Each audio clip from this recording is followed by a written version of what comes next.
வீடியோக்குள் அன்போடு கூட வாழ்த்தி வரவேற்கிறேன்.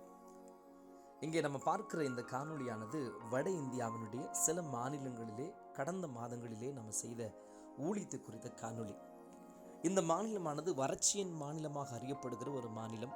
பொதுவாகவே மாநிலம்னு சொன்ன உடனே நமக்கு அங்கே இருக்கக்கூடிய பாலைவனங்களும் அதை சுற்றி இருக்கிற காரியங்கள் தான் தெரியும். நாங்கள் இப்போ பார்த்த பொழுது அந்த மாநிலத்தினுடைய ஒரு குறிப்பிட்ட மாவட்டமானது இவ்வளவு அழகுள்ள ஒரு மாவட்டமாக இருக்கிறத காண முடிஞ்சது. ஆண்டுக்கு சித்தமானால் இன்னும் சில காணொலிகள் இருக்கிறது. ஆனால் இது அதிக நேரம் பிடிக்கிறதுனால இதில் நான் அந்த காணொலியை பதிவேற்றவில்லை. ஒருவேளை ஆண்டுக்கு சித்தமானால் பின்வருகிற காணொலிகளிலே நான் அதை நிறைவேற்றி வருகிறேன். இந்த ஊழியங்களுக்கு போகிற போது அந்த ஊழியர்கள் எவ்வளோ தியாகமாய் செய்கிறார்கள் என்பதை காண முடிந்தது. இங்கேயும் நம்ம தியாகமாக செய்கிறோம். அங்கே இருக்கிற ஊழியர்கள் போய் பார்த்த பொழுது அவர்கள் நாங்கள் இப்போ ஜீப்பில் போகிறோம். ஆனால் அவர்கள் பொதுவாகவே வாகனங்களிலும் சில நேரங்களிலே கால்நடையாகவும் இப்பகுதிகளில் ஊழியம் செய்கிறதை காண முடிந்தது. இந்த பகுதிகளுக்குள்ளே நாங்கள் போய் பார்த்த பொழுது இப்போ பாருங்கள், பின்னாடி அவர்களுடைய ஆராதனை முறைகள் உங்களுக்கு தென்படும்.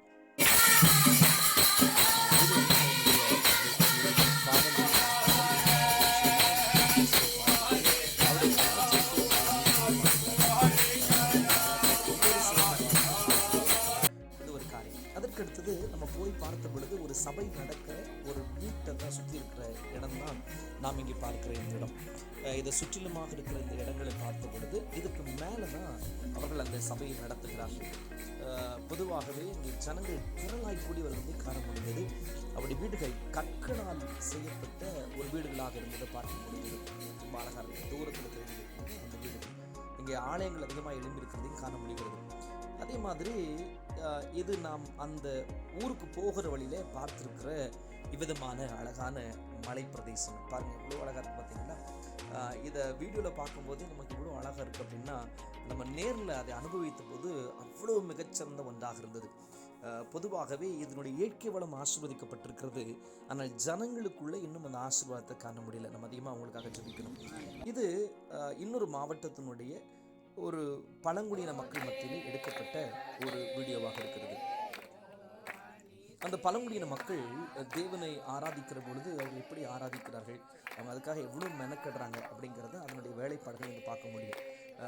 அந்த கூடாரம் நம்ம ஊரில் ஜமுக்காலம் போட்டுருங்க இல்லையா, நம்ம ஊரில் சாமியானை போடுற மாதிரி ஜமுக்காலெல்லாம் போட்டு சாமியானெல்லாம் போட்டு நம்ம செய்கிற மாதிரி அங்கே அவர்கள் இவ்வளோ அழகாக அதை செய்கிறார்கள். அவருடைய பாடல்களோடு கூட இணைந்து ஆண்டவரை ஆராதிக்கிறது ரொம்ப சந்தோஷமான ஒரு காரியம். அடுத்து வருகிற இந்த வீடியோவில் நானும் அங்கே ஊழியம் செய்கிற கர்த்தருடைய ஊழியரும் போனோம். இது வீடியோவில் பார்க்கும்போது கொஞ்சம் ஏதோ இயற்கை சூழ்ந்த பகுதி அப்படிங்கிற மாதிரி தெரியுது. ஆனால் கீழேருந்து மேலே ஏறுற மாதிரி நெட்டு குத்தலான ஒரு பகுதி, ஒரு வழி பாதை, வேறொரு வண்டி வந்துச்சுன்னா திரும்ப நம்ம வர்றது ரொம்ப கஷ்டம். அந்த மாதிரி இருக்கக்கூடிய ஒரு சூழ்நிலை இருக்கக்கூடிய ஒரு பகுதியாக இந்த பகுதி இருக்கிறதை காண முடிந்தது. ஆனால் இங்கேயும் ஆண்டவர் நிறைய ஆத்துமாக்களை ஆண்டவர் எழுப்பியிருக்கிறார். அதுதான் பெரிய ஆச்சரியமான ஒரு காரியம். ஆத்துமாக்களுடைய திரள் ரொம்ப சின்ன சபைன்னு எடுத்துட்டாவே ஒரு 100 பேர் இருக்கிறாங்க. நான் பார்த்த வரைக்கும் சிறிய சிறிய சபைகள் என்று எடுத்துக்கொண்டால் 100லிருந்து 150 பேர் இருக்கிறதை பார்க்க முடிகிறது. ஆண்டவர் ஒரு பெரிய திரளான ரட்சிப்பை ஆண்டவர் கட்டிட்டு இருக்கிறார். சுவிசேஷம் எந்த அளவுக்கு மறுக்கப்படுகிறதோ, சுவிசேஷம் எங்கெல்லாம் தடை செய்யப்படுகிறதோ அங்கெல்லாம் நம்ம பார்த்த விஷயம் என்னென்னா, ஜனங்களுக்குள் உண்டாகிற ஆத்துமாக்களிலே உண்டாகிற ஒரு பெரிய பெருக்கம். விசுவாசிகள் பெருகி இருக்கிறார்கள். தாகத்தோடு அவங்க அமர்ந்திருக்கிறதை காண முடிகிறது. பல கிலோமீட்டர் தாண்டி அவங்க நடந்து வந்து அந்த பகுதிக்கு வருகிறதை காண முடியும் போது நாம் எடுக்கிற இந்த விதமான பிரயாசங்கள்லாம் ரொம்ப குறைவான ஒன்று. எப்போ எது நடக்கும் அப்படின்னு தெரியாத அளவுக்கு இருக்கக்கூடிய ஒரு சூழ்நிலை உள்ள மாநிலமாக இம்மாநிலம் இருக்கிறது. இதனுடைய பகுதிகளும் அப்படி தான் இருக்குது. பாருங்கள், எவ்வளோ அழகான மலை பிரதேசங்கள், மிகுந்த பச்சை பசன் சூழ்ந்திருக்கிற விஷயம். இங்கே ஆண்டுடைய சுவிசேஷம் உள்ளே போயிருக்கிறது அப்படிங்கிறது பெரிய ஆச்சரியமான ஒரு காரியமாக இருக்கிறது. ஆண்டுடைய சுவிசேஷம் எங்கேயும் போயிடல இல்லையா, எந்த மலைப்பகுதியிலும் போயிடல.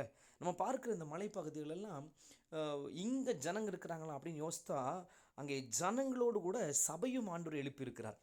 அங்கே இருக்கிற ஜனங்கள் பல உபத்திரவங்களை சந்திக்கிறார்கள். ஆனாலும் தங்களுடைய விசுவாசங்களிலே ஆண்டவருக்காக உறுதியாக நிற்கிறதை காண முடிந்தது.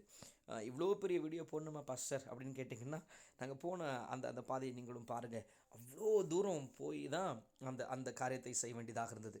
இது நாங்கள் அந்த பகுதியிலெல்லாம் ஊழியத்தெல்லாம் அங்கே நாங்கள் வந்த பகுதியை முடிச்சுட்டு அங்கே மேலே சர்ச் இருக்குன்னு எங்களை கூட்டிக் கொண்டு போனாங்க. அது நல்லா நெட்டு குத்தலாக இருக்கிறது. சுற்றிலும் பெரிய மலை. அங்கே போகிற போது அந்த ஜனங்கள் காலை துவங்கி எப்படா நாங்கள் வருவோன்னு சொல்லி எதிர்பார்த்திருந்தார்கள். இந்த இடத்திற்கு போகிற போது சில எதிர்ப்புகள் ஏற்கனவே இருக்கிறபடியினால் அந்த ஜனங்களிலே ஒருவராகவே நம்ம போக வேண்டியதாக இருந்தது. சுவிசேஷத்திற்காக நாம் நிச்சயமாக படக்கூடிய பாடுகளை தேவன் அறிந்திருக்கிறார். இங்கே எங்களை வரவேற்கிறவர் அவ்வூரினுடைய தலைவராக இருந்தார். அவரும் ரட்சிக்கப்பட்டிருக்கிறார். ஒரு சந்தோஷமாய் தேவனுடைய சுவிசேஷத்தை அவர் அவர் ஏற்றுக்கொண்டிருக்கிறதை காண முடிந்தது. அங்கே போன பொழுது இதுதான் நம்ம இங்கே போகிறோம் இல்லைங்களா, இதுதான் அந்த சபையினுடைய இடம், இதுதான் சர்ச்சு.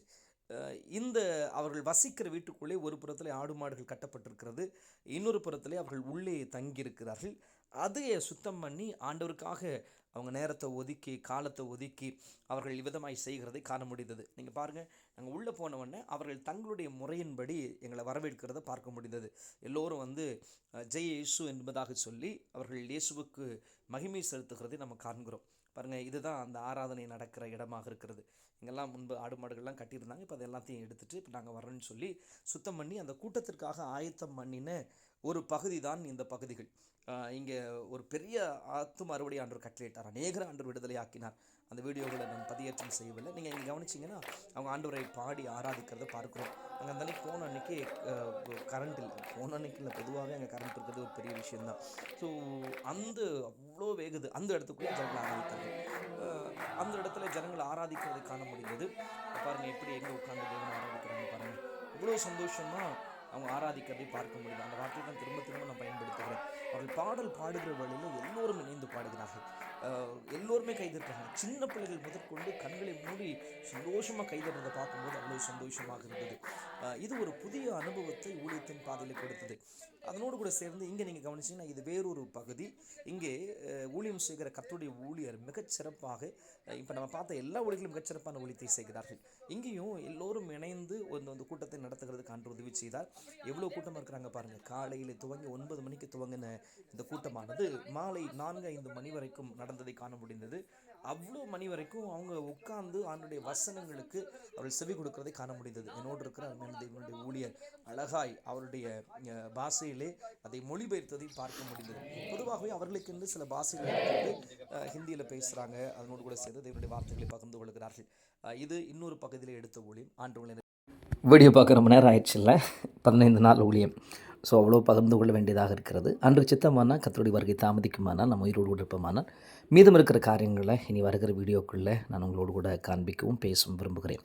இந்த ஊழியங்களை ஒருங்கிணைத்து பெத்தேல் அவுட்ரீச் மினிஸ்ட்ரிக்காக என்னோட ஊழியத்தில் வந்து அத்தனை சகோதரர்களுக்காக நன்றி. முக்கியமாக இதை ரொம்ப பொறுமையாக பார்த்தவங்களுக்கு நன்றி. ஷேர் பண்ணுங்கள், ஜெபிச்சுக்காங்க. Thank you very much. God bless you.